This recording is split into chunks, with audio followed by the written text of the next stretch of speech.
If you're trying to decide between the Neretva 2-pound bread maker and the slightly larger 2.2-pound version, here's the surprising thing I noticed after baking multiple loaves in both. One small design difference between the two actually changed how the finished bread looked and felt.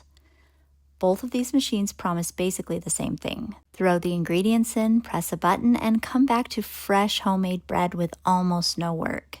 But they're not identical, and depending on what you want from a bread machine, one of them might make a lot more sense. Before I get into the differences, if you want to check out current prices or specs for either machine, I put my affiliate links in the description below. And if you like honest product testing and comparisons like this, consider subscribing, because I'm constantly testing home appliances and comparing them side by side so you don't have to. First impressions. After baking several loaves in both machines, the first thing I noticed is that both work extremely well. You really can just add the ingredients, select the program, and walk away. Both machines knead, rise, and bake automatically, and every loaf I made came out beautifully. Both also use dual heaters with 360-degree surrounding baking, which helps cook the bread evenly. The motors are quiet, under 40 decibels, so they're not disruptive even if you run them overnight with a delay timer.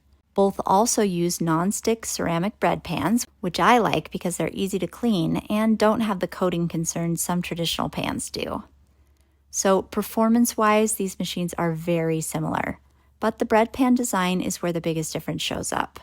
The 2-pound Neretva bread maker uses a vertical bread pan. That means your loaf bakes taller and narrower.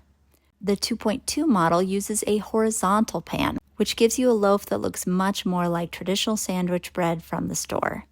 So if you want slices that look like a normal loaf of bread for sandwiches or toast, the 2.2-pound machine definitely wins there. The vertical loaf from the 2-pound machine works perfectly fine, it's just shaped differently. Crusts and texture. Another small difference I noticed was the bottom crust on the light setting.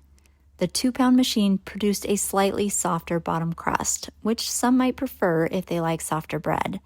The 2.2-pound loaf had a slightly crustier bottom crust, but it still baked evenly everywhere else.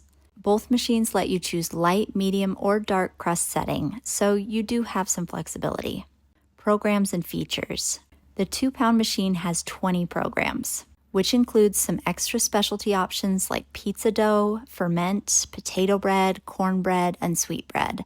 The 2.2-pound machine only has 15 programs, but it still covers the main bread types most people use, like basic, whole wheat, gluten-free, as well as jam, yogurt, and a custom homemade setting.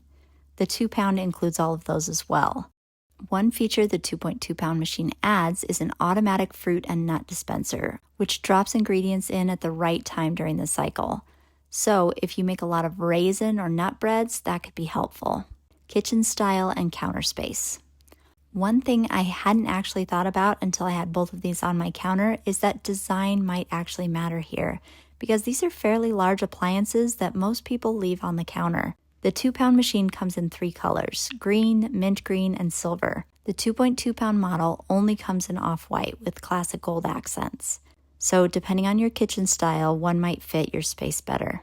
So after testing both, the choice really comes down to 3 things.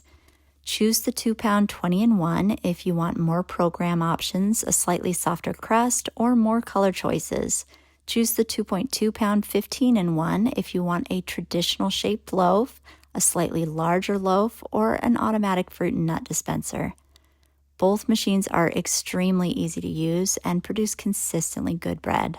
If you want to check prices or see the exact models I tested, the affiliate links are in the description below. And subscribe if you want to see more appliance comparisons and long-term testing.